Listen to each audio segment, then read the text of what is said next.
First, I started with wanting to become a news correspondent. And what really kind of intrigued me and what got me into psychology was, as a child, I've always been like, during my school times, my college times, I've been bullied. Something that is so in right now that people talk about all the time. Some red flags and green flags that you have identified as a psychologist. That I love the whole idea of relationships because I believe strongly that your relationship can either make you or break you. Yeah. And these, to some extent, I like the way they operate, but again, like there are nuances to it.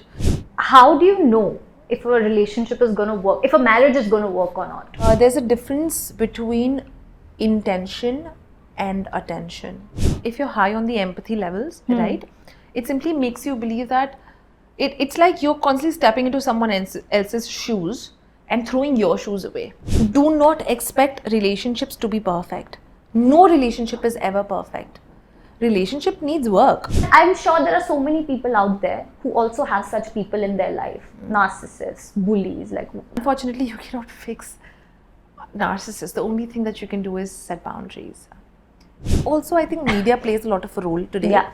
If you think about social media, today we are not accepting love as it is, we are curating love. According to Dr. John Gottman, I don't know if you've heard about him, he has put more than 40 plus years into the space of relationship, and he says there are 4 horsemen of apocalypse that basically predicts that whether this relationship will sustain or no, will it break or make. And those 4 horsemen are... Hey everyone, this is Shruti. Welcome to my podcast, I'm Just Curious, where I talk of all things I'm curious about with the people I'm curious about and how they turn their passion into their profession. In today's episode, I'm thrilled to welcome Ekta, a psychologist, relationship coach, and a leading voice in the world of modern dating and relationships. With a strong following on social media, Ekta is known for her insightful, relatable, and often eye-opening takes on how to navigate love and connection today. We dive deep into everything from Gen Z's unique outlook on relationships to spotting red and green flags and how to build healthier, more fulfilling relationships. I'm so excited to have her on the podcast today. Hi Ekta, how are you? I am great. Thank you so much for having me. Thank you so much for being here. It's like a lot of fun. I'm looking forward to the conversation.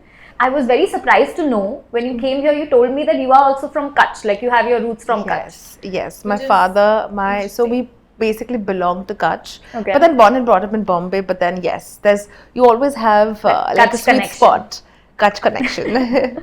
But yeah, now that you told me also that your face also looks a little bit familiar to me. Maybe that, I must have seen you somewhere other than social media, somewhere.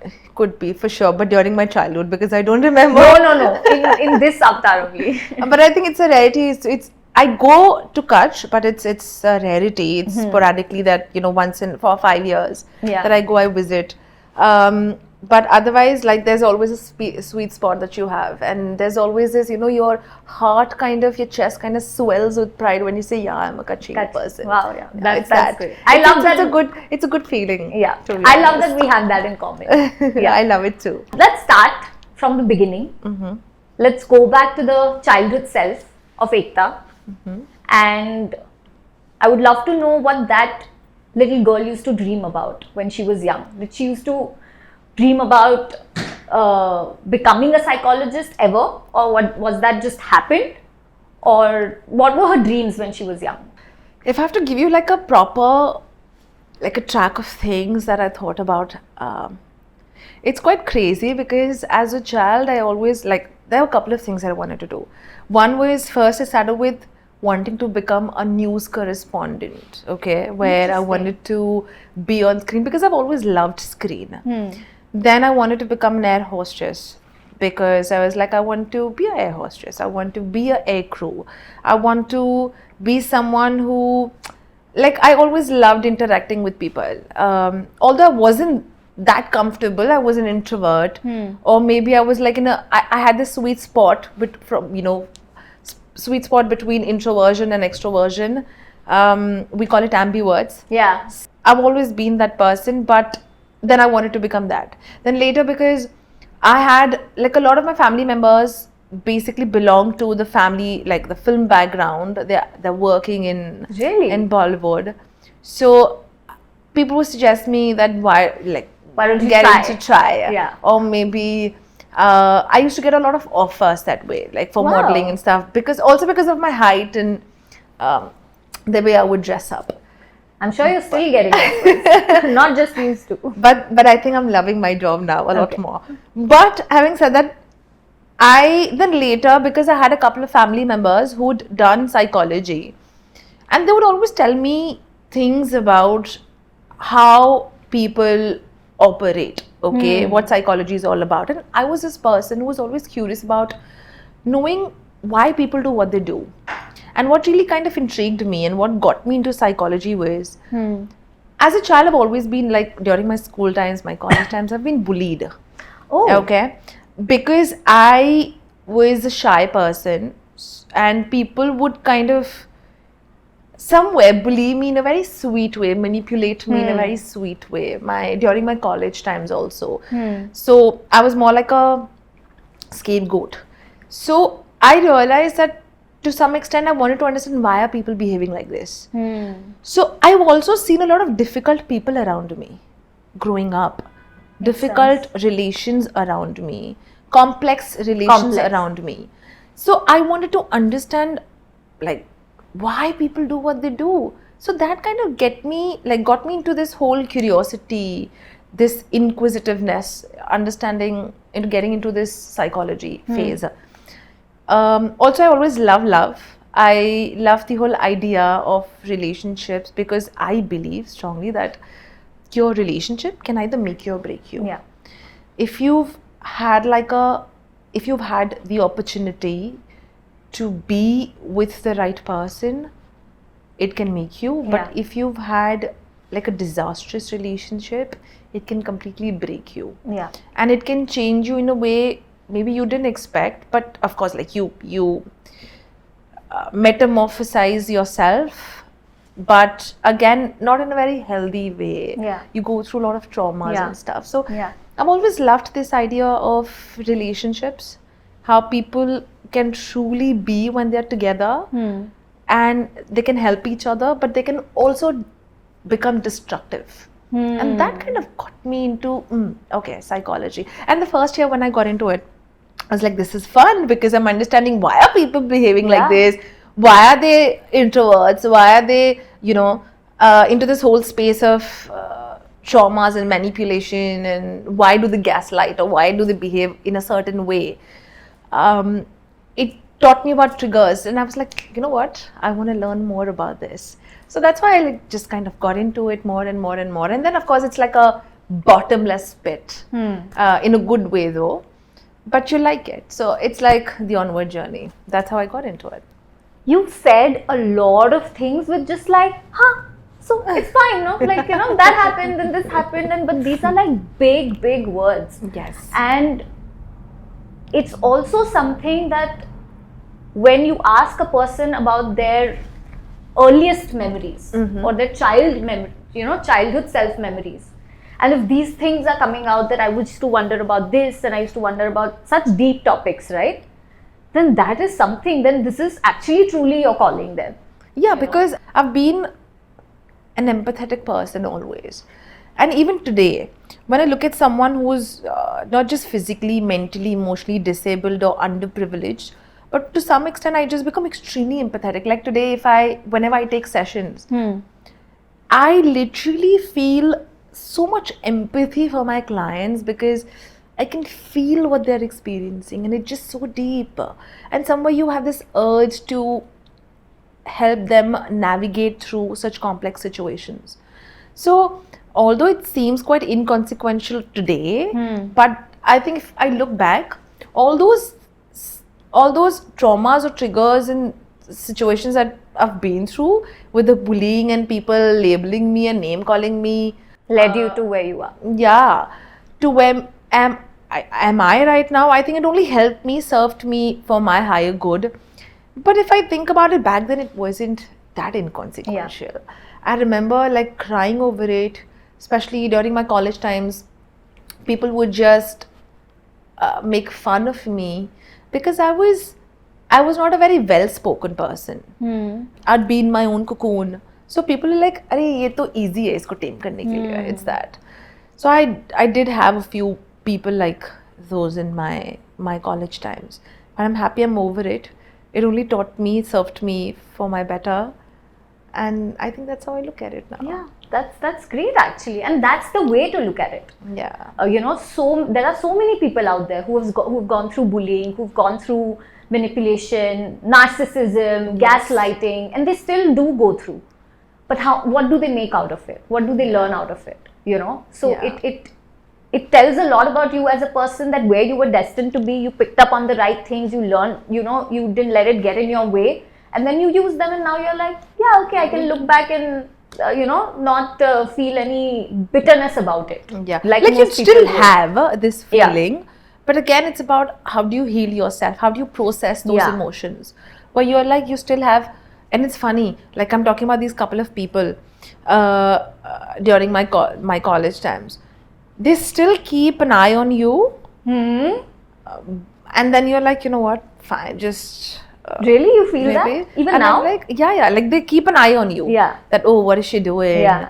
What is she up to? They would even call up your exes and ask, and that's what some of them have done. That is obsession. No, because like what's happening? Yeah. And sometimes people thrive on dramas. That's the thing.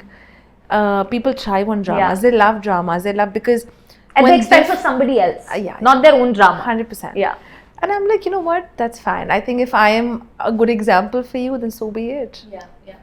There's so much that I want to like, in a way, I don't think I was like bullied or something, but now when I look back, I think we have that a little bit in common, where I also feel that, okay, yeah, I feel that there was a little manipulation, very light, very sly manipulation that you only find out later on, and how that ties up and how that comes up in your love relationships also. When you go through friendships, or like in college times you go through friendships like that or something, then how that shapes up your mind when you think about love relationships. It scares you then also, right?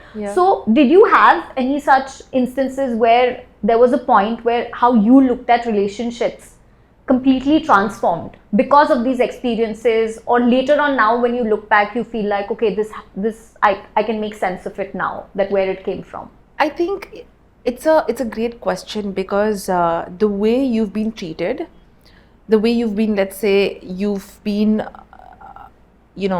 treated and behaved with during your growing years, a lot has to do, and it's tied with your self-worth. Because see, one of the reasons why you are bullied, because you don't have that strength in you to speak up, to say that, listen, this is enough. You don't know what boundaries mean. And what happens sometimes, you do the same thing with your close relationships as well. And I think a lot has to do with how you've been nurtured by your primary caregiver. For me, my parents have always brought all of us, like 3 sisters, all 3 of us, in a way where they've made us really strong individuals. But again, sometimes you tend to have these loopholes, right? Where they are also trying to tend to multiple people at home. So sometimes it gets missed out on inculcating like a stronger sense of self. Although my parents would always tell me that, you know what, you are a great person, you do this, you do that, all the good things about us. But again, sometimes when you look at your own achievements, you are like, acha, what have I done? So sometimes that kind of makes you shut down and let people bully you. So it does impact your relationships as well, where you feel, I do not deserve to speak up, where my opinions are not important, where you constantly keep questioning your self-worth, your own, I think, perception, your beliefs. That's how it shapes you. For me, I think personally, I don't think, because I've been a very self-aware person, so every time I've realized, maybe during my growing years, if I've been treated a certain way, I think I can always take charge. I can twist the table and I can put a better self out there. Instead of letting my past define me. I can always pivot, and I think there's a beauty in pivoting, where you reframe and shape yourself constantly. So that's what I have done. I don't think that my childhood or these things have actually instances have impacted your look at love relationships too much. I've impacted, but I tried to keep those separate. But again, there's always some sort of spillover. Maybe That subconsciously it happens That sometimes. spillover, because I'm like, oh, maybe I'm not supposed to speak up, or maybe I'm not supposed to say something here, and I don't know what boundaries feel like. So initially it feels a little difficult, but then you grow. You outgrow your old behavior, your patterns. I have one very important point to talk about from what you just said, from a very different perspective. Like here, when I asked you the question, you said it from the perspective of how you felt like, when you are not doing something, you have those questions. I believe, when I look back sometimes, I feel like it's not about that, oh, I didn't have boundaries or like this or that. Sometimes it's just about that belief in the other person, that this person won't do me any harm. You know what I mean? Yeah. When they make you believe that that's a space of security and safety. Yeah, I mean good for you, but then they backhandedly do things that you're like, like that doesn't go well with the your words. definition. Yeah, like you said something else, your actions show something else. And I'm sure there are so many people out there who also have such people in their life, narcissists, bullies, like we talked about, right? And where it's not like they're not strong people. It's not like they don't have a strong sense of self. Because when I look back at myself, I felt like I was always a confident person. I was always I had a strong sense of self. And I was built in a very non-discriminative way in the household, where from my grandfather to my father, nobody ever discriminated that, oh, she's a girl. Like, in fact, my grandfather would be like, when I started pharmacy, she's like, oh, you should open your own factory. Oh, wow. So he never said that, oh, now you've studied, now let's look for guys to get you married. That's not what he talked to me about, So what I'm trying to talk to you about is that there are some people who have that. But when when such people come into their lives who are very good at making someone believe that I'm a good person, how do you deal with that? It's a form of manipulation, of course. And it comes from a space where I think you have something to offer to me. And also, but I don't want to take it directly, but I rather want to find my way where I make you believe that, listen, I'm good for you. So you give it to me. So you give it to me yourself upfront. And you feel good about giving it to me, rather than if I had asked you to give it to me. So a lot of narcissists make you believe that way. A lot of manipulators make you believe that way. Yeah. Even gaslighters, they make you believe that way. They're like, no, but you didn't say that. You didn't do that. They make you doubt yourself. They make you doubt yourself. But that is, again, that's a direct manipulation. But there are sweet ways, sweet manipulation as well, where they will treat you so good, where you're like, you know what, I just treat you so good, and then ask something which is big. And then you're like, I wouldn't have been comfortable, but this person is so sweet. Okay, let me just give. Yeah. For example, a lot of people, they manipulate you into, let's say, into getting married as well. Interesting. I want to talk about that. In a sweet way. But let's say they make you believe that I'm the right person for you. Yeah. Whereas at the first space itself, maybe you weren't okay. Yeah. It's like only if your objective is to get married to that person. But then if that person does so much that makes you believe that, oh, I think fine, if she's asking for it, let me just give. Or if he's asking for it, let me give. Yeah. It's that. So that's a sweet manipulation. For that, I think you have to be in touch with yourself. You should know, what do you want? A lot of people can create safe space for you. But again, creating safe space. False safe space sometimes. Yeah. I mean, there's a difference between intention and attention. We mix the two. Yeah. Attention does not mean intention. Correct. It simply means that someone's giving you a lot of attention. They do not always intend to be with you or give you that love or give you some commitment or give you some long time commitment or a long time relationship. Or maybe we should not confuse that attention as that. Yeah. Yeah. I mean, there's a difference between attention and intention. Don't mix the two. Keep them separate. And that is extremely imperative. People today, in today's time, and especially you talk about Gen Zs, they get a little bit of attention.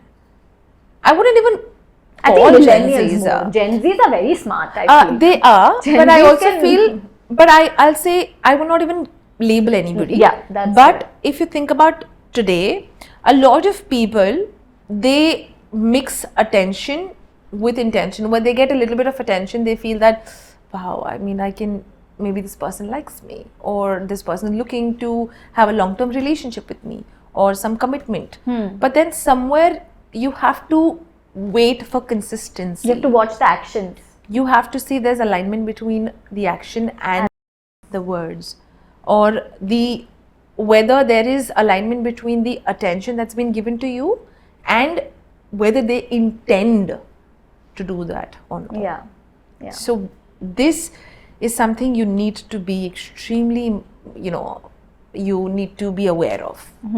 I agree.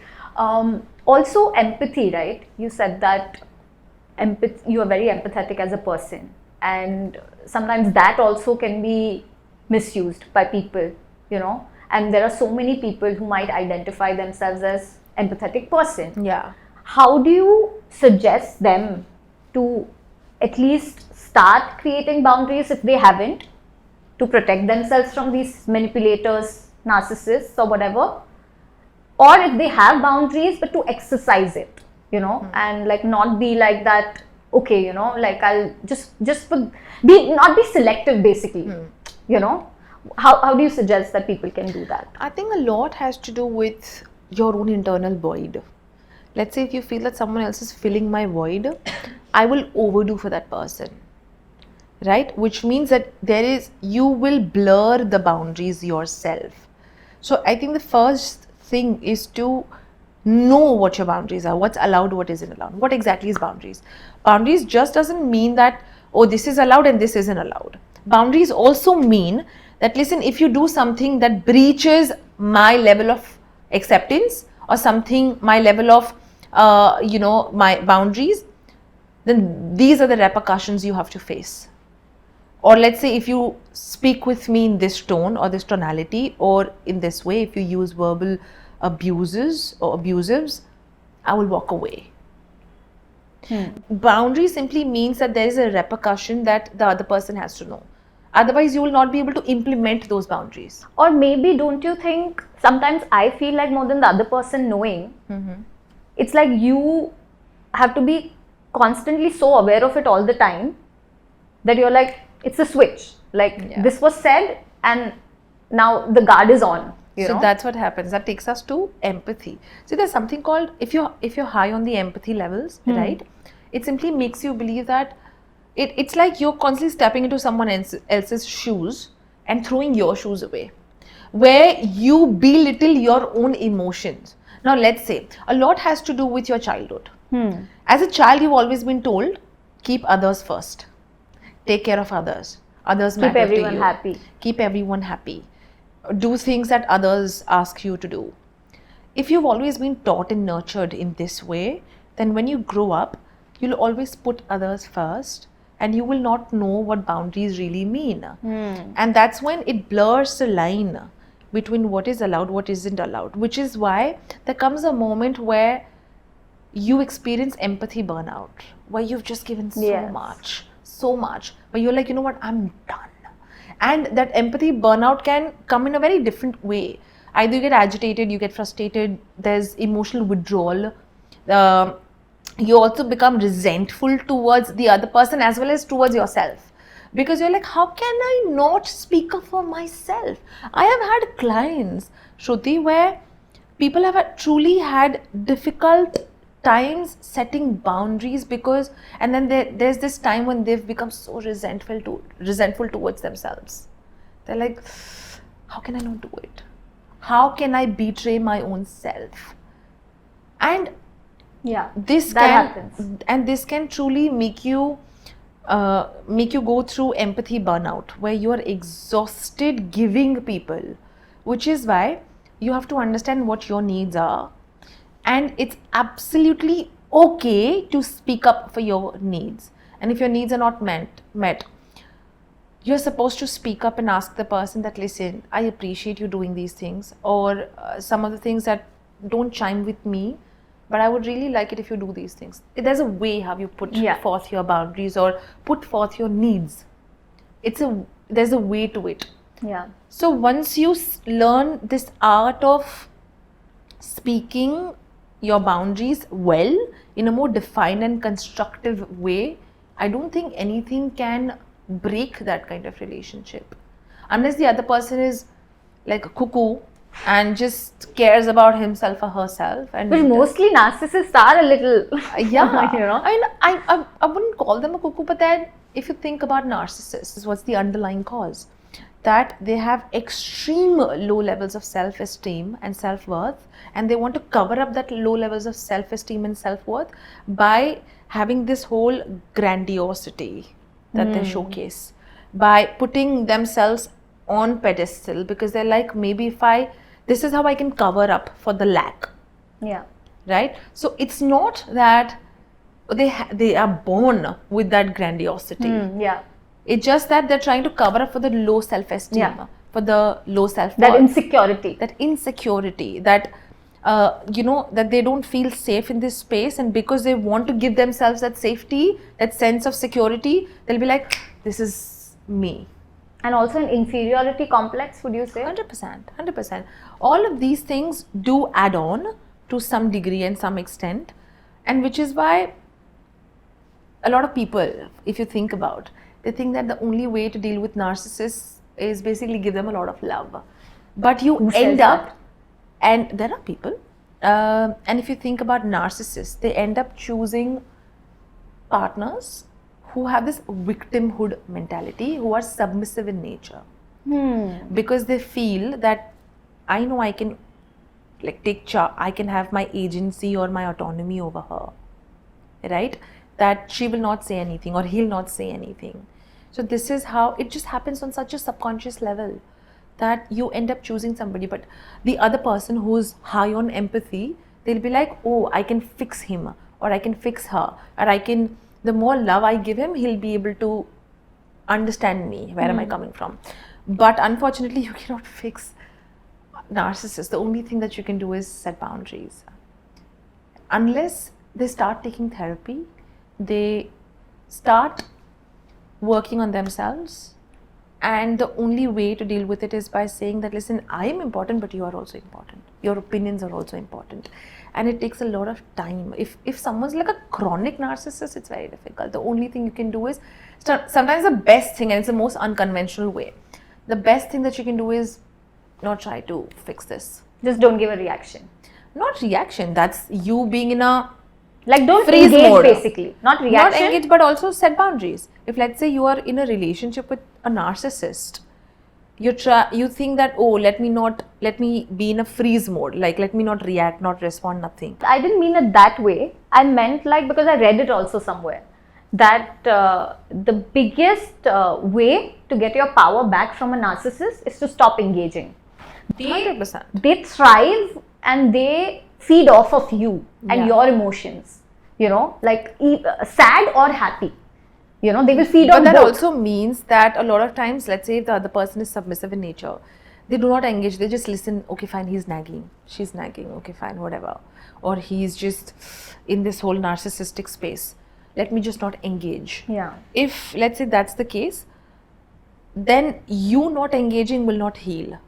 You will only suppress your emotions. Then you have to set boundaries, and sometimes the best thing to do is to walk away. Physical distance. 100%. Yeah. And that is important. I have so many things to say. When you said that, that you said something called empathy burnout. Yeah. I had talked about this to my friend. We went on a lunch and we were like, she asked me, I was like, give me 3 good qualities and bad qualities about me. I was in that phase where I was asking everyone. I was like, I want to know from how is someone looking at me. So, and one of the things most of my friends told me, that you're sensitive and empathetic. That is a good quality. And this one particular friend, I was with her and I told her that, listen, I no longer think that that's my strong, a positive quality. Yeah. It is, but it's a double-edged sword. Yeah. You know, 100%. it ends up doing a lot of good for others, And but what harm. does it do for me? What am I getting out of it? So I no longer, you know, earlier there was a time when people used to wear a badge of honor when it came to empathy. Yes. Now I've taken it and removed it and put it aside, that there is no honor in that badge. Yeah. At least for myself I'm speaking. I don't know about other people. But that's the way I look at it, you know. And I was like, this is no longer like that thing that, you know, that I should be proud about. And so I'm like, and then recently, like I think a few days before, so now it has become like every time I go on Instagram, it's just like I'm not going from that mindset, but if I see some interesting content or someone saying something, I'm like, I can use this on my podcast, you know. I'm like, this guest, this is perfect. So there's this comedian, she's like a comedian from UK. She was talking about that I don't believe in raising humble children. When you were talking about boundaries, right? And then she gave a whole explanation. She's like, I have a daughter. I have no interest in making her humble. I want to send her in the fanciest of business class, first class flights, whatever she will ask me for, like that concert ticket, that this thing, that holiday, that I will give her that. So that someone's dusty son is not impressing her with the weekend. Yeah. You know, and I was like, this you know, that's also a good thing. Yeah. That's also because I feel like this empathy and humility is good. I'm not saying it's not, but I feel like it's only good when it's reciprocated from the other person also. Also, Shruti, I feel it's a multi-layered concept if you think about it. In You what do way? not have like a binary answer to it.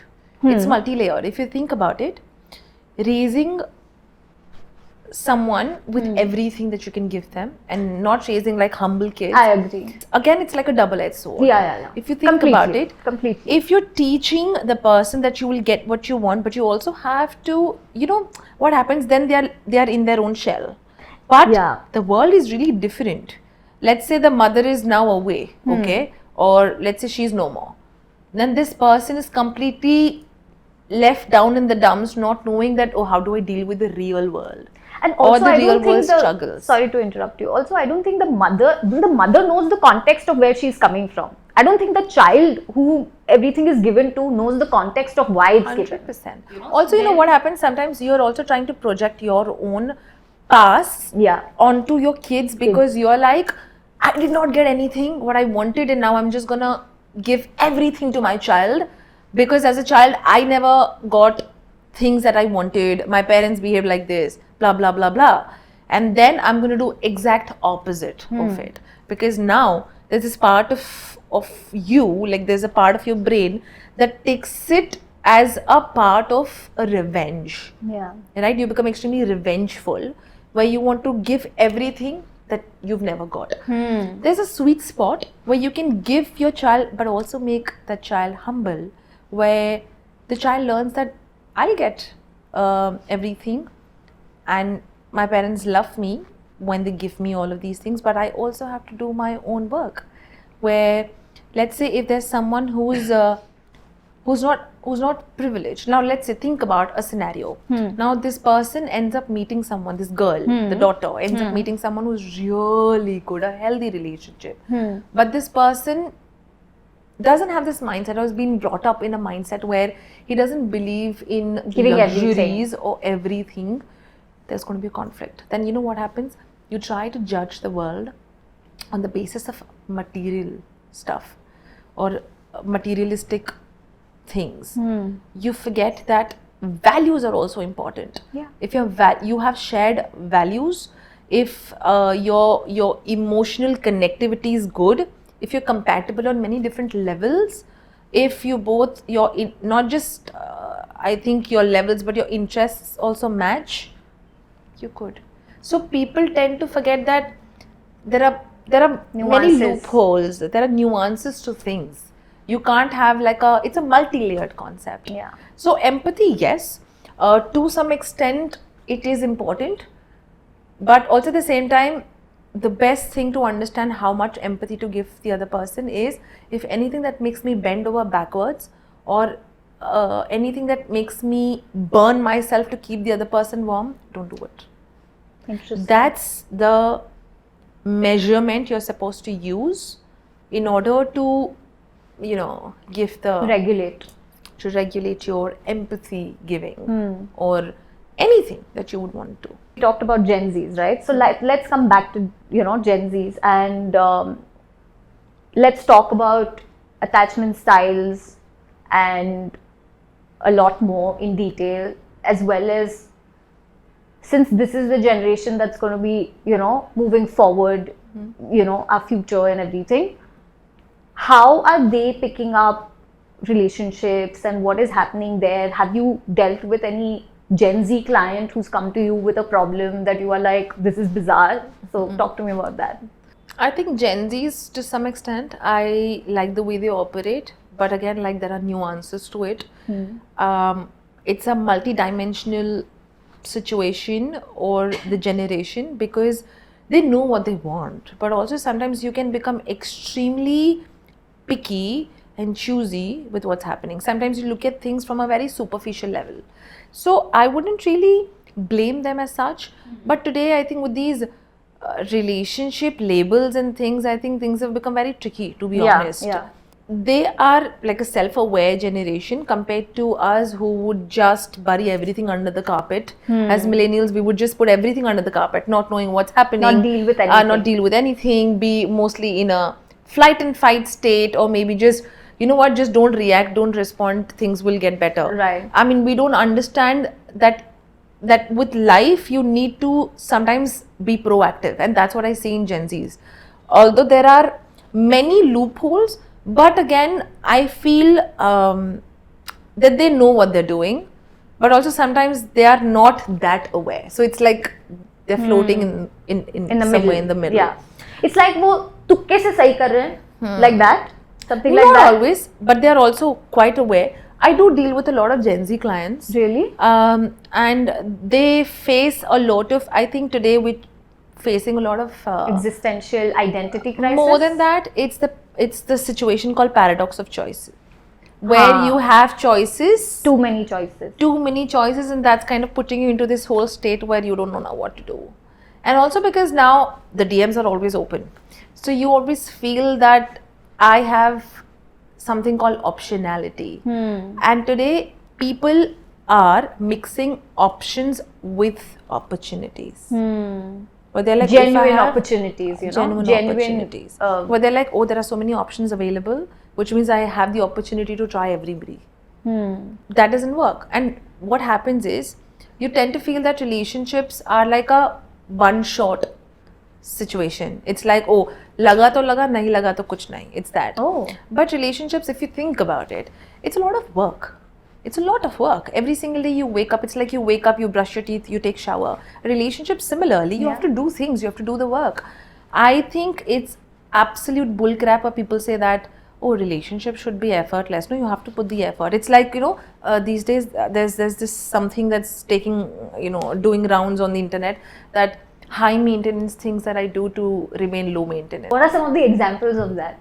What do people say? I think this is especially related to, oh, I do laser treatment so that I stay low maintenance. Oh, yeah. Now I get it. I do so many things. They go for all the beauty standard stuff that they... Got it. It's those things.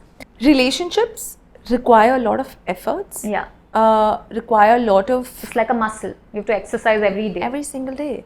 And people are not willing to do that. They think, acha, I've got somebody. Also, I think media plays a lot of a role today. If you think about social media, today we are not accepting love as it is. We are curating love according to social media feeds. If I come across a video where I see cute couple videos, I'm going to be like, I also want to create something similar. But maybe the nature of your relationship is very different. I think you have to understand that your relationship, someone else's relationship is very, very different. You don't know what's happening behind the screen. And I've had such people where, and it's just right, it has happened right in front of me, where they've just had like a couple had a crazy fight, and then like they're taking a picture. Okay, let's just take a picture. I want to put it, and then they put a picture, and then they're again fighting. So what you're seeing is just the reel, the show reel, okay, that's been shown to you.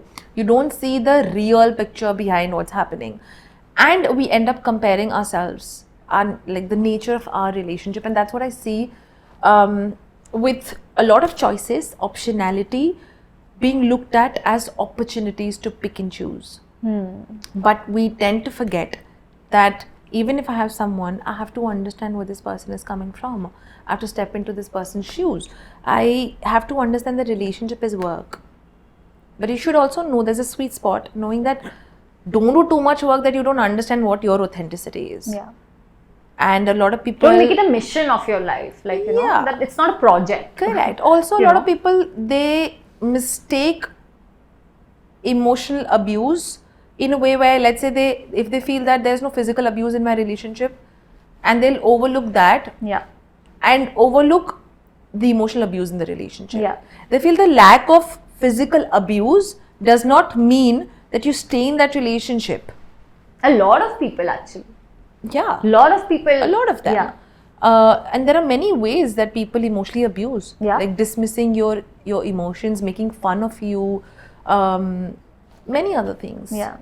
There's this divorce lawyer in the US who does a lot of podcasts, and I've watched his podcasts, and he gives a lot of good like relationship insight and what he's seen from people's divorces and stuff. And it's interesting to watch his, like, you know, what he's observed and all.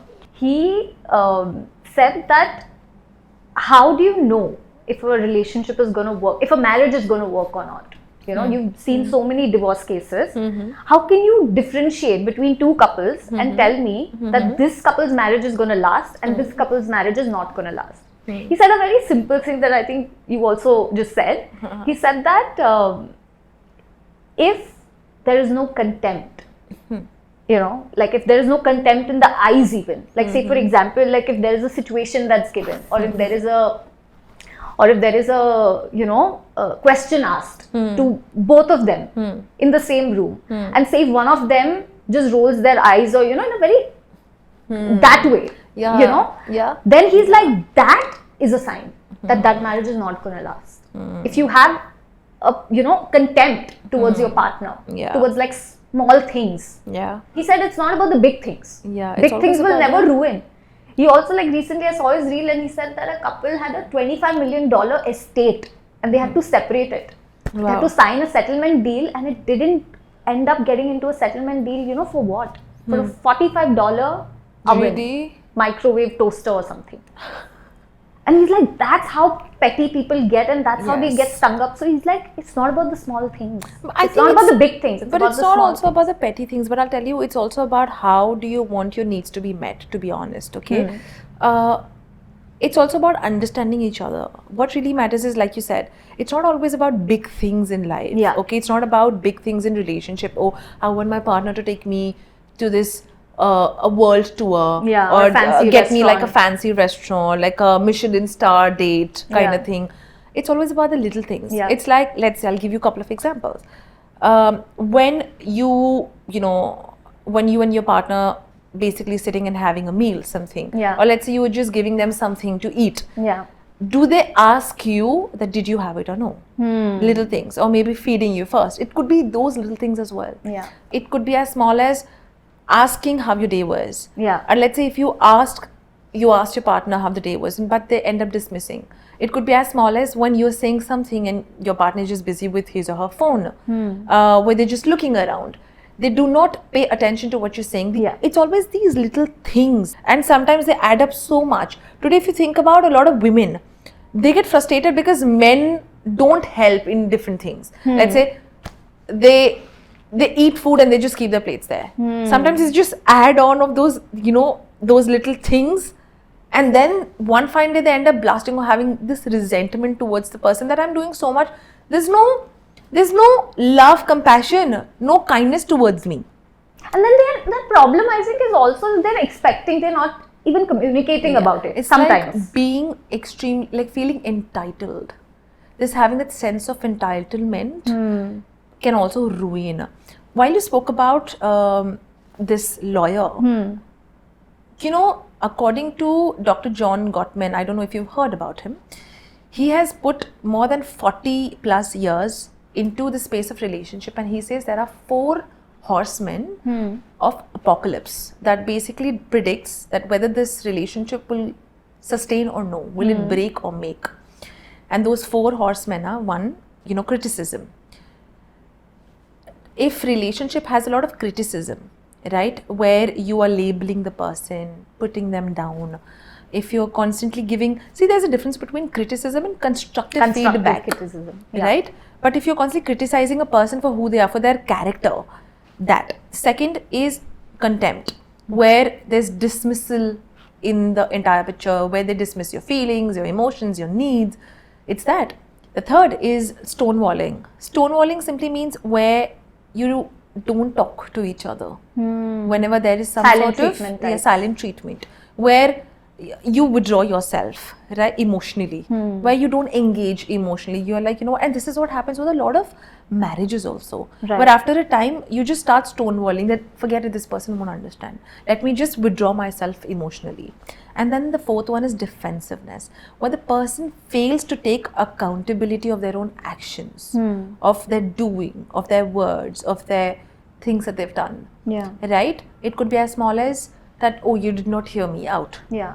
And then they don't take accountability of what they did. That yes, Right? Yeah, was like I'm so sorry, yeah. I was unattentive and I did not make you feel seen or heard. And I'm very sorry about it. Or maybe I did not take a stand for you and I'm very sorry on that. And this is what people want. Yeah. See, in the end, that's what people want. People want someone to know, like partners to know that, oh, I have someone who has my back. Yeah. If let's say someone is talking about me and when you know that this is one of my biggest pet peeves, I know that someone's there who's Yeah. gonna take charge of me. While I do take charge of my own self or I stand up for myself, but there's a sense of safety and security when someone's also there by you. So four things: criticism, contempt, defensiveness and stonewalling. These are the 4 horsemen of the apocalypse that predicts whether your relationship will sustain or it will break. And if you have these 4 things, see, everyone has it to some degree, but let's say if it's too much on the spectrum, like on the higher side of the spectrum, then it won't, that kind of relationship never sustains. It always breaks apart because then there's nothing called where you're together as a team, you're working on it. But do you think having these 4 horsemen, having all these things as well, how does cheating fit into that? When someone cheats on you, now it's like your relationship could have been great, like this person takes a stand for you, but then one day you find out that they cheated on you. Okay. And but that's then a what? separate thing altogether. Again, see, for a lot of people today, if you think about it, they're in an open relationship. They're like, it's okay, you can emotionally be with me while you have these flings outside. So for them, let's say for some people, that's not cheating. What? Yeah. There are people Like the way, the casualness with which you're like, there are people who... Because I deal with Really? people now, it's been about like 12 years I've been seeing people No, of having course. these kind of mindset, and it But kind of I'm sometimes surprised to hear that that's like... that was for me as well. I'm like, normal, okay? that's not for everyone. That does exist, and it surprises me where, like, if you ask me, because I'm a very old school person, emotional cheating or physical cheating is, of course, like there's something called micro cheating as well. Yeah. Well, let's say you chat with somebody on a DM also, just like be a little flirtatious, That's also cheating. or Micro cheating. like waiting for someone's text, like, oh, this is fun, I'm just having this quick chat, or maybe it's like a pick me up for me. I like these kind of banter with somebody. It's a healthy flirting, people would call it. I don't believe in that. I think the real flex is being so tied emotionally, mentally, physically, overall with your one partner, where you know that fine, she does have some flaws, I do have some flaws, but we kind of fix things together as a team, where you both work together on something unanimously, Yeah. where you don't look at your partner as, or look at their drawbacks or their blind spots or their flaws. So I think that's the real flex. The real flex is, no, oh, I've scored good. That's not the real flex. I agree. So talking about cheating, no matter, even if you don't have these things, see, if you think about, because there was this seed of contempt inside, you did not like certain things about your partner. There was a seed of criticism where you didn't like certain things about the person's character, which is why someone else drew your attention. So there's always the seed is always there. But then don't you think that's like a easy way out of a use of an excuse? Yeah. That was just because this person is like this, so it's justified that that takes us to that same thing, like where you don't take accountability of your own actions also or your own doings. See, if you think about it, do not expect relationships to be perfect. No relationship is ever perfect. Relationship needs work. Think about two different people coming together from different background, all together. Their upbringing, exposure, experiences, past traumas, triggers, what all they've been carrying. And that's what your partner is also carrying, right? Two different people carrying different upbringing and traumas all together. Yeah. They're both coming together. They will never have same approach. Right. So a healthy relationship doesn't mean that, oh, you know what? We match our playlists match, our music liking matches, or we have same kind of thought patterns, our interests match. No. It's about, despite you being two different people, you still honor each other's individuality. That is what real, healthy, true relationship is. Where you don't expect the relationship to be, oh, I want my partner to be perfect. You'll never find. Then plus, what is the definition of perfect then? That's very subjective, no? It's subjective. It depends on. I mean, then you can't define perfect as a proper definition that okay, this is perfect. Because I'm very confused. Like, what is even perfect? What is considered perfect? But perfect is something that completely matches all your non-negotiables or all the list of things that you want. Okay, got it. Okay, that's perfect for you. See, let's say if you have 10 non-negotiables, that these are my non-negotiables in the relationship. Now I understand. But what let's say if your partner matches 5 and not rest 5, you accept that fine. I will not always find someone who's like a mirror. And to be honest, don't find someone who mirrors you. Yeah. Someone who's a mirror to you. Someone who's an exact opposite of, like, similar to you. Who you are. Interesting. Because you will get bored. Where then there's no novelty, because you will not bring two different perspectives together when you're sitting together.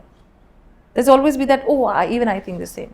Okay. But don't you think there's this one time I heard somewhere on Instagram or in a movie, or I don't know who said it, but somebody said that you found the right person or the right love when you meet, when you meet the woman version of you or a man version of you. People say that.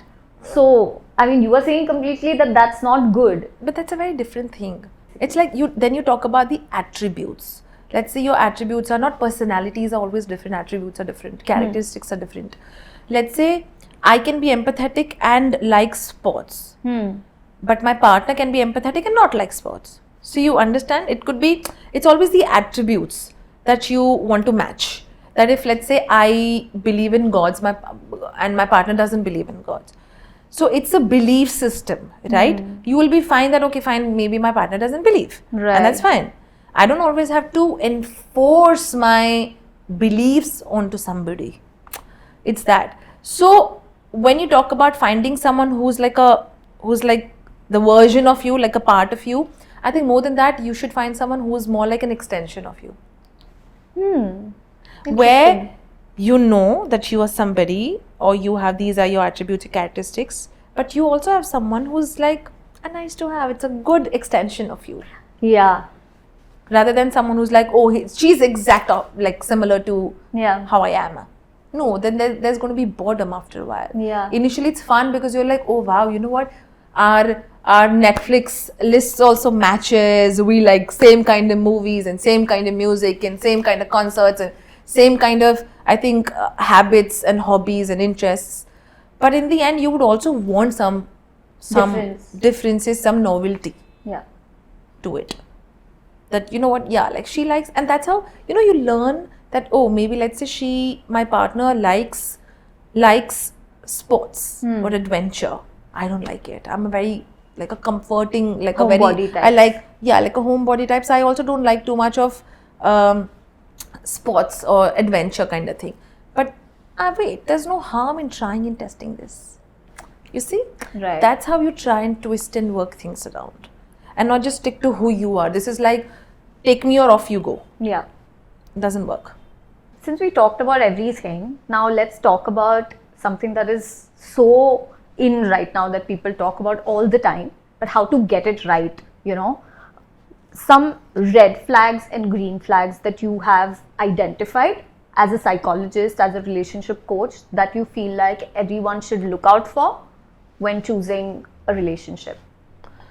First of all, that red flag, green flag is so outdone. I People agree, have but outdone like, it. you know, I know, you're right. But you know what really... I was also a little bit cringing inside while saying No, it. but it's like, no, but it's extremely imperative. Yeah. But you know what's the funny part about the red flags and green flags is, Shruti, that people, despite knowing few things, they still end up making the same mistake. Right. But still, there are few things which are important for you to notice. Yeah. Or take notice of is when you talk about red flags. See, it's very different for different people.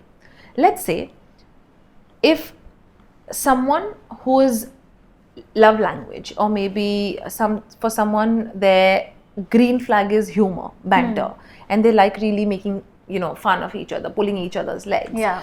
For that person, it's a green flag. But for somebody who doesn't come from that background, for them, let's say labeling, making fun, or making fun of, you know, fun about your characteristics, or maybe about your personality, about the way you dress up, or whatever you do.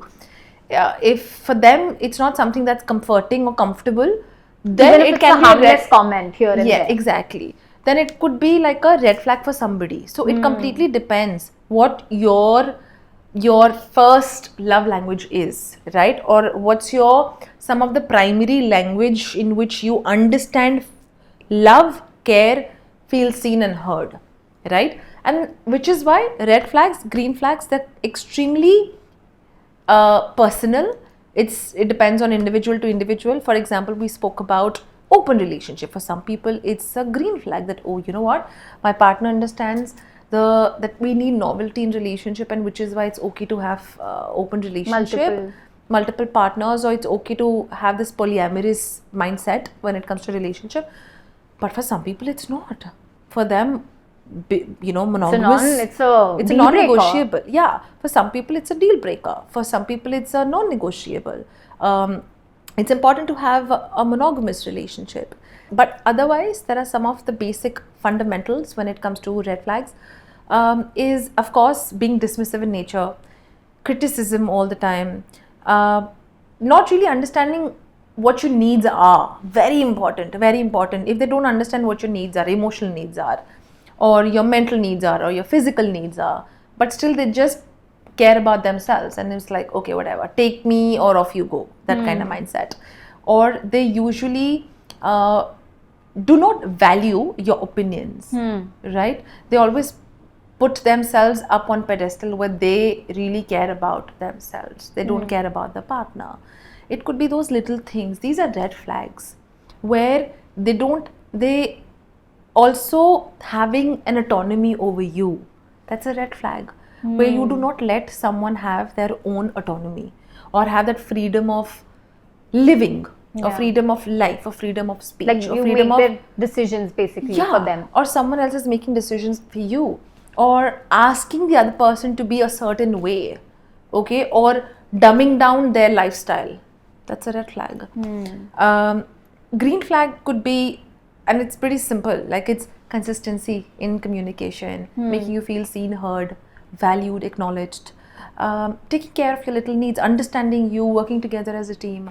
And basically there's a lot of consistency, trying to match. Even if you and I are two different people, we still work together as team. That's a green flag.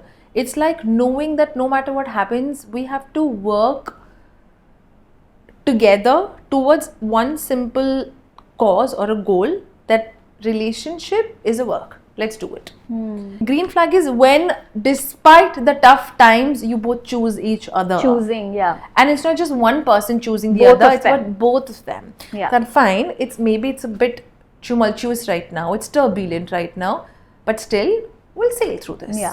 Right? And a lot of successful couples, if you think about, when you see these interviews of 50 plus years in marriage and things like that, they have this, they usually share this opinion that work together, and understand that your partner is like a different person, and he or she comes from a very different background, and the trauma that the person is carrying, holding space, making them feel seen, heard, and making them feel safe, but you don't feel you have to tiptoe around them all the time.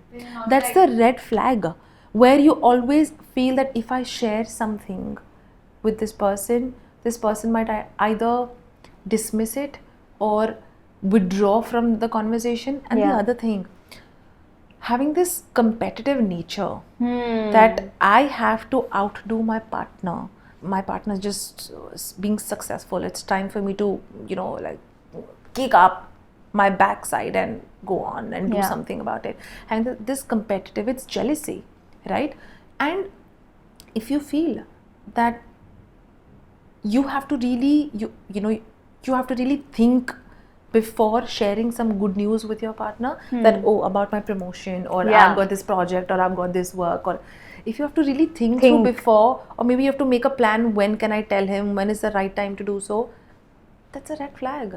If you don't feel safe and seen with your partner, if you don't feel that your partner is creating like a safe space or is being your biggest cheerleader, that's a red flag. And the exact opposite of these things, it's a green flag. Understanding if your person doesn't give you that safe space, the non-judgmental space where you have to always, you feel as if you have to walk on eggshells, that's not the right one for you. So that's how you understand that if this person is not matching my vibe, my goals, is not aligned with me with many different ways, that's a red flag. And if it does, it's a green flag. A lot of people know this, but they still overlook because somewhere they feel that, no, this person will change. If this person is dismissive right now, maybe over a period of time this person will change.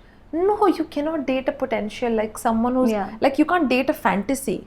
You have to divorce the fantasy you have in your head. You have to date the present person. You have to see the reality. Okay, what is this person giving or presenting right now? Or what is this person bringing to the table right now in real sense? If this person currently is bringing a lot of confusion, or it's giving me mixed signals, or not giving me commitment, or not doing things that you want, this is the reality. Don't think in your head, one day he will change, or she will change, or will do something that I'm looking for. A lot of people basically get married also because of that. They're like, oh, maybe he'll change, or she will change. A lot of societal pressure is also the reason for that. 100%. For people getting into these 100%. things, right? 100%. I also want to talk about, like, how do you, since you say that people stay in it, now I want to talk about how can people get out of it if these things are there. If you've been with someone for a really long time, be it a marriage or be it just a relationship, what is the best, healthiest way to move on and to heal and find better, find the right person for you? How can one do that? I think the first thing that starts with is by knowing yourself. What do you really want? Because sometimes, we've been shaped in a way where people say these are 10 things you should have in a relationship. But what if those 10 things don't match your goals? That's not something that you want. Maybe you want something else from the relationship. Let's say if you are someone who wants to live a life of a nomad, like a hippie lifestyle, but society shapes you and conditions you into believing कि वो तो चलेगा ही नहीं. No, you have to settle down, you have to have kids at this time, this blah blah blah blah things.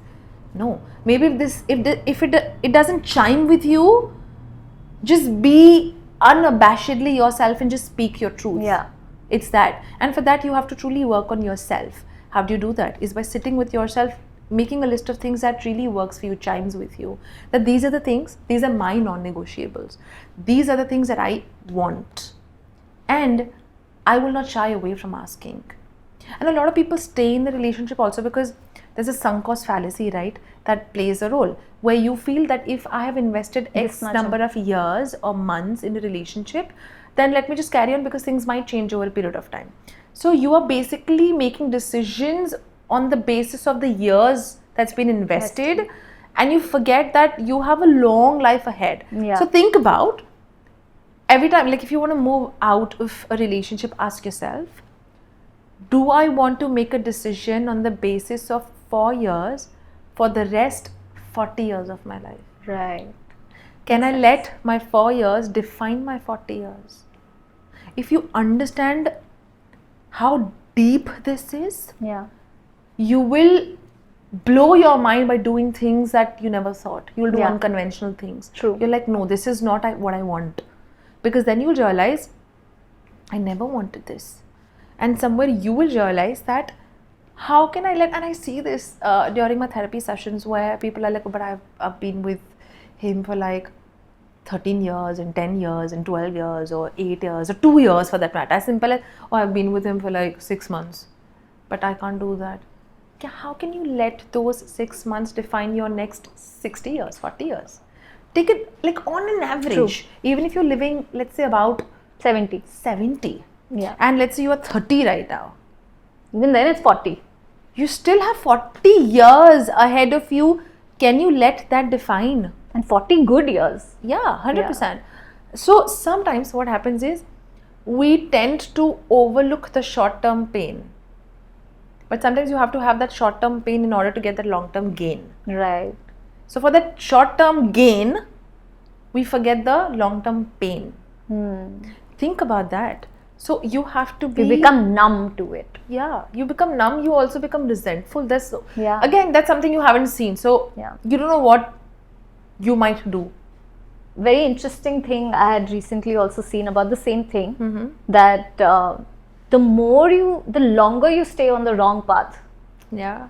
the harder It and the takes- longer route it's going to take you to come back on the right one. So the analogy is, for the longest you stay on the wrong train, the longer it's going to take for you to return back to your Return back station. to your, yeah. to the- And that's what happens. Yeah. Sometimes the station also changes and that's fine. Yeah. But again, sometimes the damage becomes extremely, like it becomes irrevocable. Where now you're like, I don't think There's no I coming back can- from here. Yeah. And sometimes you just sit there, sulk and sink. And then you're living life on a survival mode. Yeah. You're not thriving.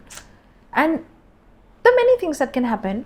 Many mental health issues that people experience and face. And which is why one of the things that you are supposed to ask yourself, am I feeling safe, seen, heard with this person right now?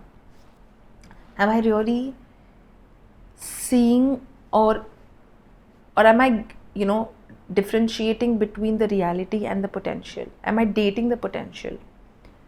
Is there a difference between what I'm getting versus what I want? If you have to settle for something that's less than bare minimum or even bare minimum, I think today people have romanticized, oh, at least you're getting bare minimum, right? Yeah. No. If let's say I don't want to sign up for bare minimum, I want to go ahead with something that's good. Good enough for me. I'll not say I want something that's excellent. Good enough for me. Even good enough is good. But you should know what good enough is for you. So first sit with yourself, ask yourself, what do I really want? If you think that relationship right now that you have is not giving you what you want, sometimes it's important to speak up. Yeah. The first way to kind of move ahead is you don't cut cords completely. Let's say if you've injured your finger, you will not cut your the hand finger. or you won't cut the finger. You will first do all the healing and First the maram aid. patti. Okay. You will do whatever it takes to kind of let that finger heal. You will fix it. Right? You'll put a band-aid. What is that fixing when it comes So it's to? like communication is the key. So you communicate with your partner saying, listen, I truly appreciate things that you do. but this is bothering But me. this is what I want. And then sometimes taking that stand, having your own ground by saying that, listen, what you're giving me is not enough for me, or it's not something that's meeting my emotional needs. I want this. And if your partner is emotionally mature enough or understands where you're coming from, that person will put the effort. Right. Yes. And if the person is like, listen, Absolutely. fine, I do care about you, but I also care about my comfort. So I'll not change. And this is what happens. Sometimes long relationships break because people don't want to come out of their comfort. Right. And people are like, fine, this is what it People is. also get complacent, right? Yeah, Now you're there, now where you're going to go? 100%. Because it's going to take a lot to break off. 100%. And complacency it's like a jail. You have to break through jail of complacency. You're like, I don't want to be complacent. So for that, you need two mature individuals, emotionally intelligent and sound, to know what is emotional intelligence. It's like, it's not about just managing your emotions. Right. It's also knowing how my emotions can impact the other. The other. That is emotional intelligence. Yeah. And that's what we lack today. It's like how my emotions are going to impact Yeah. you. How I'm going to behave is going to impact you. If let's say I'm going to throw my toys out of the pram, I have to understand how it's going to impact you. Right. If I'm going to act needy and clingy, how it's going to impact you. You might feel pressurized. And then one find that pressure, like a pressure cooker, you're going to burst. It bursts. So the way to understand is, first understand your needs. Sit with yourself. People don't do that. People don't sit with their emotions. Sometimes, you know, like every day when I'm taking therapies, I'm telling people that sit with yourself. People don't know what the non-negotiables are. People don't know what do they even want in a relationship. Yeah. And then when I ask them to do this exercise, they're like, oh yeah, now I understood that I'm not getting what I want. It's similar to, let's say you go to a supermarket. You have a list of things that you want to buy, right? Let's say on a given day, you didn't get the list of things and you just entered a supermarket. You'll end up buying things that you never wanted. Yeah. Or Never you miss needed. out some of your essentials. Yeah. That when you come back home, oh, I wanted this, but I didn't get. Oh, I forgot. Maybe I might just get it in another round. Yeah. Or you might end up buying it for some extra cost Right. online. Yeah. Relationships are the same.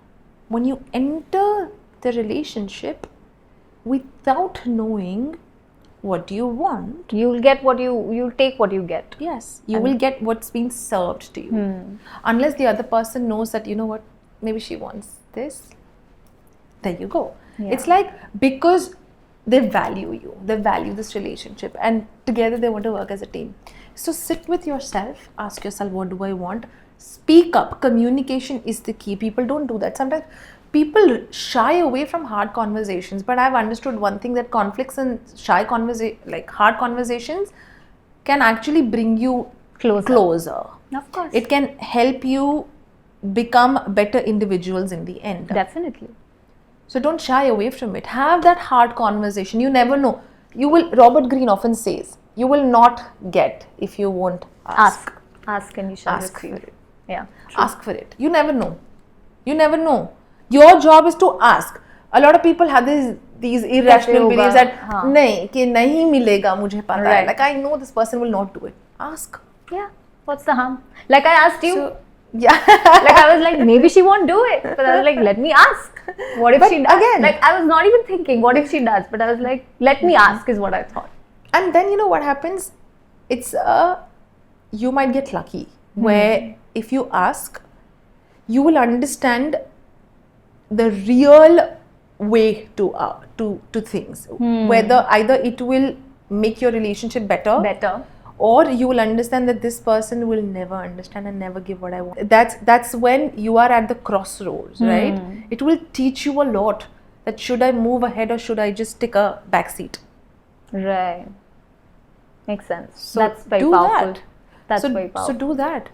Make sure that you don't shy away from hard conversations. And move on. Move on. The way you can move on is by knowing yourself. Right. If it's not matching what you want, it's better to speak up and move on by focusing on yourself. That's something that I truly believe. Grass is not greener on the other side. Grass is greener on the side where you water it. Yeah. If you water your grass, it's going to be greener. Agree. And that's how it should be. Agreed. I have one very important question to ask you. This I came across in a study, and I know we are short of time, but I'm trying to I can't just let you go. I have so many things to talk about. We have part 2 then. But we have to do, because there's so many things after that also. I'm like, when I go back home, I'll be like, oh, I should have asked that. Anyway, there's this, I've been reading this book by Morgan Housel, The Psychology of Money. I haven't read about it, by the way. Oh, sure. You love it. Yeah. It's the best book ever. Been, I keep reading, but then, every time I think of this, and there's something else kind of lures me. But I want to. And in fact, I had vowed I will never read that book. Oh, really? Because of the title, because it said money, and money doesn't motivate me that much. So I was like, I don't want to know about money, you know. So I was like, but I read it. The writing of the guy is impeccable. He knows what he's talking about. He's very plain up, simple, straight. Neither of the places you will find that he's advising you or asking you to do something. He's just putting information out there. He's like, take this. This is what I know. If it works for you, great. So that's the best thing I love about you know, his writing and his book. In one of the chapters recently that I was reading, there was this thing that came up that there was this historian that made this study and said that people only remember of the previous, like the whole times they've changed in life, right? And they forget, and they feel like at the present moment I'm everything that I want to be, and now I'm never going to change. Like you know, it's like there's a name for it. I forget what exactly it is called. I'll just put it here in the text. But he says that we have this thing where we forget that we are going to change in the future also. So it's a recency bias? No, it's not but there's a proper term. I'm not able to recall it. But it's like you know, not being able to identify that that's previously also we've changed a lot. So we are also going to change in the future. And that's you know? true.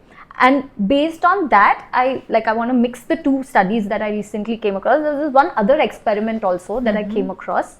This is because you said that, you know, try to know yourself. So I'm trying to like go a little bit on the further end of it. There's this one marshmallow experiment that was done. I don't know if you've heard of it. You're familiar? Yeah, but I you must have heard. I'm sure. Maybe you're in the field. So in the marshmallow experiment, what they did was they gave kids a marshmallow and they asked them to wait for 10 minutes, okay? Kids who didn't wait, they were told that, okay, if you wait, I'll come and give you a second one. You'll get 2. But if you don't, like, you know, and then some kids were like able to wait and not eat the marshmallow. Some kids were not able to eat it, like not able to wait for it. They followed these subjects, these test people, over their lifetime, over a span of their lifetime, and what, like, you know, like what was the difference in the decision making, like why some people do it, some people don't, and what tells you about that. They came to the conclusion that the people who did not take the marshmallow, they think of themselves in the present moment as well as they look out for their future self. Yeah. You know? Yeah. Whereas the people who took the marshmallow and did not wait, they dissociate from their different selves, which is also their own self. It's not like somebody else in the future. It's not like there was somebody else in the past. But they have this dissociation, and they don't make decision based on ki, future maybe I'm going to be there, and what repercussions or what consequences I'm going to experience. Let me think about it. They don't. And I found it very interesting. I want to ask you, and in this also, in the study that I mentioned in the book also, he said that people should, in the Morgan Housel book, he said that people should think of their future self and think of what that future self is going to need. There are people running to get divorces from people that they wanted to get married to today. Yeah. It's only because they're not thinking of the future self. That how much somebody is going to change, how much I'm going to change, and that future is nowhere into consideration of who I'm going to become, who this person is going to become, all of that. How can one do that? Like, how can I sit and think that, oh, in the future I'm going to be this person, let me look out for this future self of mine and make decisions based for love and relationships from that angle? It's a great question, and it's multidimensional, and a lot is basically rooted in your childhood. What happens is, a lot of people, if you think about the marshmallow experiment, that marshmallow experiment was more like those who quickly popped the marshmallow, they disassociated. Why? Because they were also the set of people who've experienced some sort of trauma in the past as a child. What happens, see, when you have a difficult childhood, let's say that it's a dysfunctional family, the parents fighting or lots of dysfunction. Because the child cannot escape the situation, they learn the art of disassociating from the scenario, where they either get into some sort of a play, or they start watching something, basically they disassociate themselves ki I don't belong here. I'm unseeing these things. This is not me. No, I'm unseeing that this surrounding does not exist. Right. So Denial, basically. Yeah. Denial, but more than that, More it's than that. disassociation. Yeah. Where you feel as if you don't exist here. Got it. Okay? Got it. And people who have had tough past, they often tend to look at immediate gratification and they cannot associate with the distant future. Because the future is quite painful. I don't know what tomorrow brings, so let me just think about here and now. Okay? I don't know what tomorrow is going to bring. For example, if I've had a lot of trauma, I can see a lot of trauma. Let me distance myself from the current scenario, disassociate myself and engage into something that's fun. Which is why a lot of kids, they try and get into, they'll suddenly go towards watching TV or play the Lego game or something like that. Something that just puts them into a good state of mind. Not distraction, but a good frame of mind. Okay. But I'm enjoying this. I don't give a damn. It's that. Right. Immediate gratification, instant gratification is what they look for. So with those kids, the one who popped the marshmallows, they looked for immediate gratification because I do not want to think what tomorrow is going to bring. What if the tomorrow is painful? It's not something that I want. So I rather think of now. And it's also to do with how they've been conditioned. Let's say, if as a child they've been told that take this and I'll come back and later we'll go here. But somewhere, let's say the parent came back, took away the toy or whatever the favorite thing was, and they didn't go somewhere. So you could see the discrepancy between the promise and what's been given. So in that moment, the child was like, in that moment, I could have taken advantage of what's been given to me. But I didn't. I was waiting for them to, fulfill their promises. So because they feel that I cannot trust somebody, what if this guy comes and takes away this marshmallow also? Right. So I'd rather just eat it right now. So there's a lot of lack of trust, disassociation because of the past conditioning or dysfunctional family where they learnt the art of disassociating because they don't want to face the harsh reality that what if this person does not fulfill what I want. So that's one thing. Also, do you know if you go deep into neuroscience, it says that we can only imagine ourselves or think about the close, nearby, past or future. We cannot think of 10 years down the line. So we cannot really think of the long, distant past or future. Although it's there, like it's faint. Which is why, a lot of times, something that really bothered you, like in the past or maybe during your childhood, sometimes you just forget, you're like, acha, it's not a big deal. Why? Because suddenly it becomes inconsequential today. Because somewhere there's so many layers, there are so many other experiences, and this becomes a little less impacting. It becomes less harmful, right? So that's one thing. Apart from this, one of the reasons why people don't think about, like I said, it's extremely important to accept when they get into a relationship. I see a lot of relationships also breaking because of this primary reason that they feel that the way I am and the way my partner is, that's how we're going to stay for the rest of our lives. But you change. Exactly. You pivot, which is why the art of pivoting is extremely important. The art of, there's something called art of psychological flexibility, where you become flexible as a person, knowing that over a period of time, I am going to change. Maybe yesterday I used to love going to clubbing and dancing and drinking and blah, blah, blah. But now I've grown up into a person who doesn't like anything. I'm a homebody. I like my space. I like my solitude.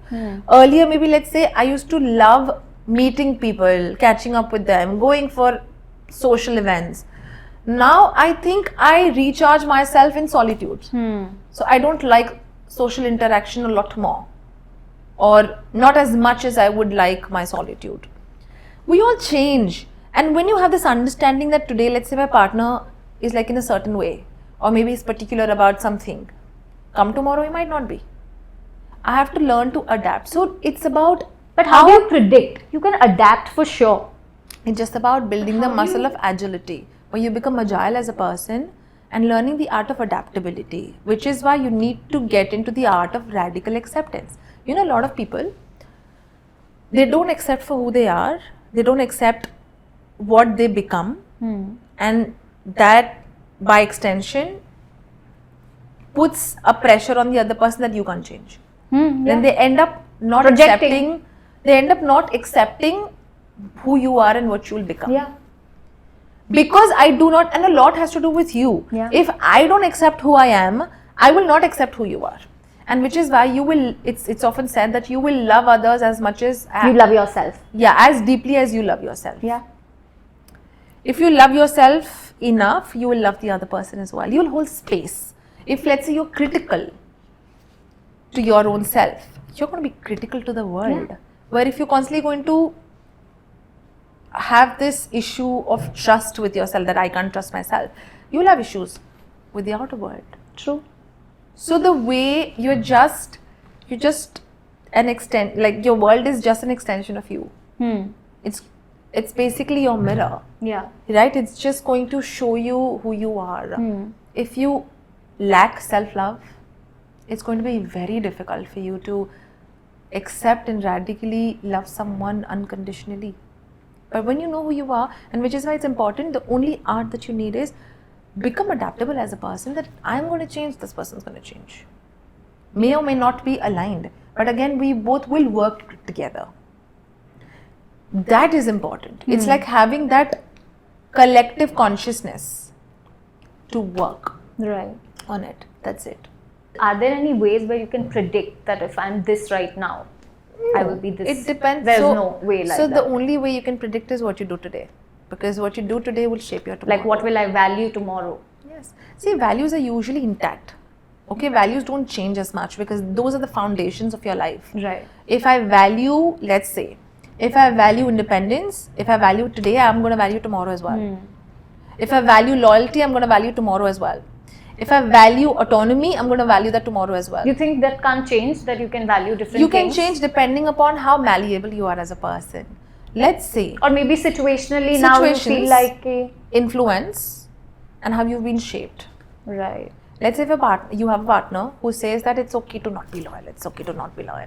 Somewhere you gradually begin to see some credence, it's okay because I really love my partner so much. Yeah. Forget loyalty. Yeah. It's that. So somewhere, but then what happens over a period of time, you can develop that resentment because you can see the difference between your authentic self and what's out there. Yeah. You can see the discrepancy, what you're showcasing versus what you truly innately feel.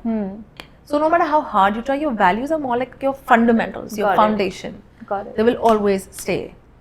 And the more you are aligned with your values, The you better. will live your life thoroughly.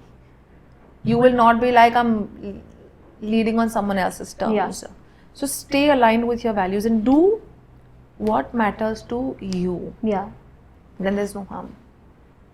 So you cannot change or you cannot predict completely, but yes, what you do today Matters. matters, and having the art of adaptability, becoming agile as a person, And maybe taking a pause to think a little bit. Exactly. So these things will truly help you in knowing that I know whatever I'm doing today is going to shape my tomorrow. Right. Again, there are some circumstances which are beyond my control. Yeah. Which is why you need the second one, the art of adaptability. Adaptability. I'll adapt to it. That's fine. True. Maybe let's say when I was in a relationship, I didn't know that let's say I will break up. I'll move apart. But if I become agile as a person, maybe I'll adapt. It's going to take me some time, but I'll adapt. It's like that saying, no, that a bird doesn't place its trust on the branch that it's standing on. I always say that. It places its trust in the wings. Yes. That even if the branch falls, he will be Yes. able to fly. So it's like the bird doesn't sit on the branch thinking that the branch will never fall. Yeah. But it sits on the branch knowing that even if it falls, I believe in my wings and I can fly. I can fly. So it's about the trust in you Yeah. as a person. Agreed. Good that we came to that as a, the last serious Yes. question that I'm going to ask you. Now we'll move to another segment. It's called Curious Quick 5. Oh wow. So I'm going to ask you these 5 questions and you can just quickly It's a answer rapid them. fire. Yeah. Where's my hamper? It's not a rapid fire. It's a Curious Quick 5. Everyone keeps asking me that. I have to design a hamper. But jokes I'll make apart, sure you but get please. it. No. I'll make sure. Go on. What's the one thing that you're curious about? Recently, like anything apart from psychology, that's something completely random. That you Human behavior, always. Human behavior. That was you to say something else. Anything random. What am I curious about? Yeah, human behavior, of course, that's your job. But something new. That's the point of this segment, that it makes you think about what you're excited about other than your profession.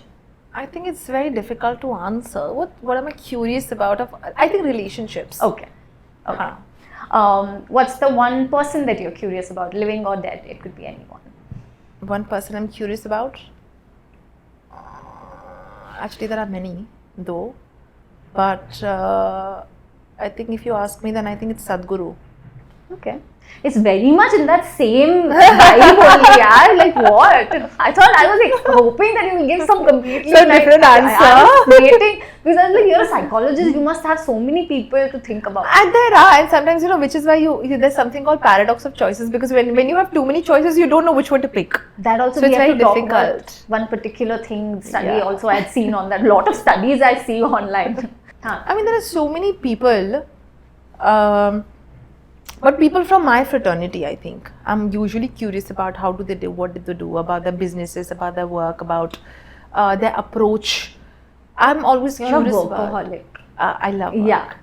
Next I time think I meet you, I want a different answer. I want like blow my mind. Actually, away. that's a good thing. See, when you love your work, Yeah. you don't look at it as work. You look at it as fun. I know. I agree with that. So it's always fun for me. It's Yeah. always fun for me. I think a lot of people look at it as work.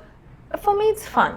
I mean, if you think about like long back, I would be that person who would always love work. More than work, it's like the inquisitiveness about my field, my space, and about people who work in this sphere.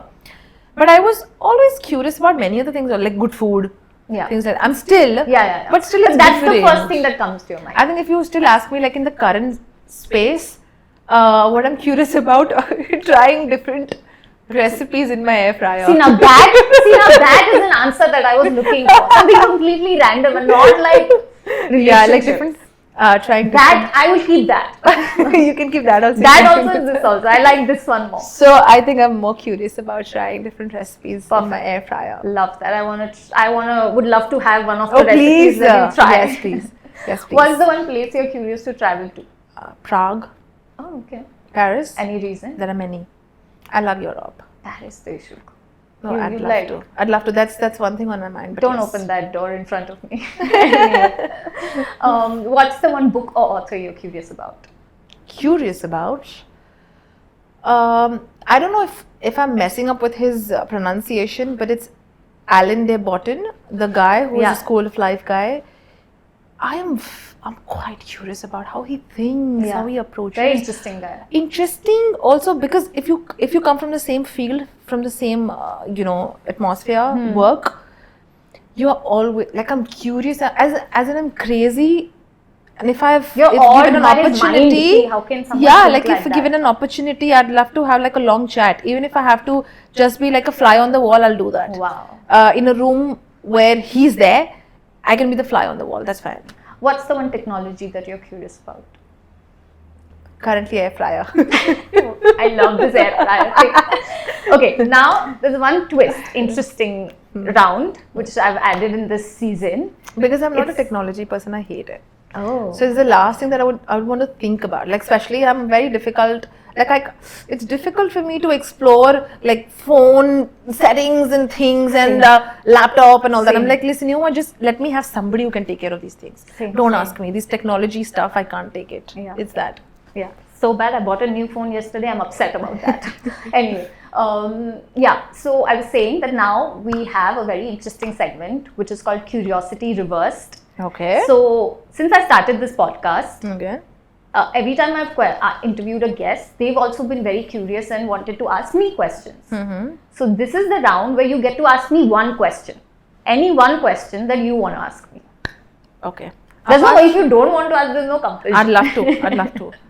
Because there are a couple of questions which is I want to stick to one. Psychoanalysis will happen then.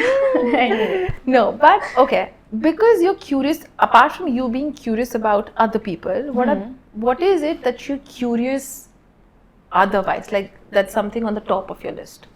Curious about other things. Like, let's say it could be just the interaction and podcast and things. So I'm very curious and interested in, like I said, women's health. Okay. Very interested in women's health. Particularly like what? Like women's health and wellness, like optimizing women's health and wellness.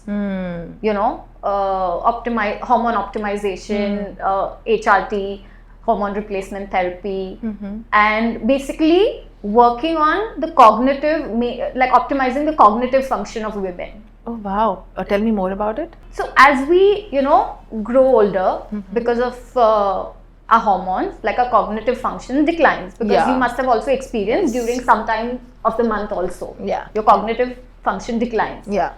Which is like a sometimes you feel as if there's this brain fog, brain concoction. You feel like a zombie sometimes that I don't know where I am, I don't know what I'm doing, and then after there's this concussion that you feel, like a mental concussion that you feel. It's a feeling, you just feel it, that something is dropped in your body, something's changed. Okay? And I don't like that feeling. So I am like, God, like please, in some way, the cognitive function that I have right now at this age, I want to have that at 50, 60, 70. I don't care about once you're done with that, please let me know. I'm trying my best. Hopefully, I will need everyone's help, yours, everyone's. So yeah, but like I'm like that would be the real achievement. I don't care about like physical strength that much. Of course, you should work out and exercise for sure, because that also impacts your cognitive function. Of course, it does. Yeah. But I feel like I'm very passionate about it. So some of the things that we usually do, I'm sure it must be like superficial when you think about like a physicist or someone who works in this field might give you like a deep down answer. But to keep your mind alive and kicking all the time, always, no matter what age you are, because this is something that we deal with dementia and Alzheimer's also with those kind of patients. To keep your PFC always up and front is by constantly doing something that's complex in nature. It could be complex exercises, like try doing different complex things. Complex problem games, solving. Problem solving. I've heard that. A lot of people we really suggest, like the old middle-aged people, I ask them to, why don't you play Sudoku? Or why don't you play those puzzles? If you think about those, our ancestors, they would sit like grandfathers and great-grandfathers. They would just sit with themselves and they would just do those newspaper mein wo chote se puzzle hote the. Yeah. So that was their pastime, but wouldn't realize, but that used to exercise their mind. Yeah. So do things that would exercise your mind. True. Complex puzzles, complex situations. So make sure that your mind is up and running constantly by solving problems. Right. You have to solve problems. A lot of people, the best thing, if let's say you can't do this, try and volunteer any group where let's say there are a lot of societal groups, whenever there's a complex issue like society mein, they would just try and resolve that. So you become a part of that volunteering group, so that your brain is always functioning. It's that. Right. So that's something that we do. I told you, I will need everyone's help. And with This that, is superficial. Yeah. But I have to say, I'm very relieved that you didn't ask me a relationship question. I was dreading, I was like, why do I have to start this segment of this, season with you as the guest, as the first guest? And I'm like, damn, she's going to ask me something and I'm going to be like, what do I answer? But happy. I think I'm also interested in like the cognitive skills. Great. Worked out for both of us. Because if this isn't fine, then your relationship or nothing will. Nothing is fine. With that, we've reached the end of our conversation, which couldn't have been more interesting, more exciting, more fun. And you were an absolute delight of a guest to have. And I can't wait to have you again. And any last thoughts that you would like to share? I think we almost spoke everything. But again, have this about curiosity. Being on the podcast, how you felt. Like always have this curiosity, because I think that's what keeps us alive. Yeah. I think the moment you let go of the curiosity and this inquisitiveness towards life and towards different sectors and areas of life, of why people do what people do, everything, that's when there's a part of you dies. Yeah. Okay, so never let that happen. Always stay curious about everything. If it means asking questions, do it. If it means researching, do it. If it means different things, but stay curious always. Thank you. That's it. I will take that. I will Thank remember you so that. much for having me. It was my pleasure to be here. Thank you so much for being here. I can't wait to have you again, which I'm definitely going to. I hope you will be able to after the amount of time I've kept you today. No, but for sure. This was a lot of fun. Thank you. Thank you so much.